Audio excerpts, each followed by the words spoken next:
దర్శకుడిగా Rajamouli craze following Hollywood వరకు పాకింది.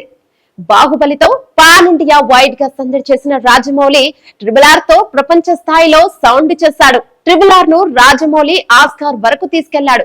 నాటు నాటు పాటకు ఆస్కార్ వచ్చేలా చేశాడు. అలా రాజమౌళి క్రేజ్ ఇప్పుడు వరల్డ్ వైడ్ గా ఉంది. అందుకే మహేష్ బాబుతో చేయబోతున్న మూవీ మీద చాలా ఫోకస్ పెట్టారు. ప్రపంచ స్థాయికి తగ్గట్టుగా చిత్రాన్ని ప్లాన్ చేస్తున్నారు. ఆఫ్రికా అడవుల నేపథ్యంలో ఇండియానా జోనస్ లాంటి బ్యాక్ డ్రాప్ తో ఓ విజువల్ వండర్ గా రాజమౌళి ఈ చిత్రాన్ని ప్లాన్ చేస్తున్న సంగతి తెలిసిందే. దానికి తగ్గట్టుగా విజయేంద్ర ప్రసాద్ కథను అల్లుతున్నారు. ఇక రాజమౌళి టీం అంతా కూడా స్క్రిప్ట్ ను పూర్తి చేసే పనిలో పడ్డారు.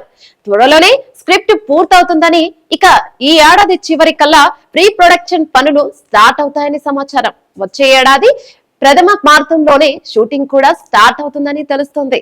అసలే ఇప్పుడు సీక్వెల్స్ 2-3 పార్టులు అనే ట్రెండ్ నడుస్తోంది. సినిమా సెట్స్ మీద ఉండగానే, స్క్రిప్ట్ స్టేజ్ లో ఉండగానే రెండో పార్ట్ గురించి ఆలోచిస్తున్నారు. ఓ సినిమాను 2 భాగాలుగా తీయాలనే ట్రెండ్ ను రాజమౌళి మళ్లీ తీసుకొచ్చారు. బాహుబలిని అదే ఫార్ములాతో రాసుకున్నాడు. ముందు ఒక పార్ట్ అనుకుంటే తర్వాత 2 పార్టులుగా మలిచాడు. కేజీఎఫ్ ని సైతం 2 పార్టులుగా తీయమని రాజమౌళియే సలహా ఇచ్చారట. అలా 2 పార్టులు సీక్వెల్స్ అనే ట్రెండ్ మళ్ళీ రాజమౌళి మొదలు పెట్టినట్టుగా అయింది.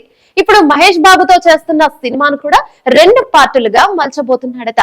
ఈ మేరకు ఇక వరకే రూమర్లు వచ్చాయి. కానీ ఇప్పుడు మాత్రం 2 పార్టులు అనే వార్త ఫిక్స్ అయినట్టుగా సమాచారం. ఇక 2 పార్టులు అంటే మేకింగ్ కు కనీసం 4-5 ఏళ్లు పడుతుందన్నమాట.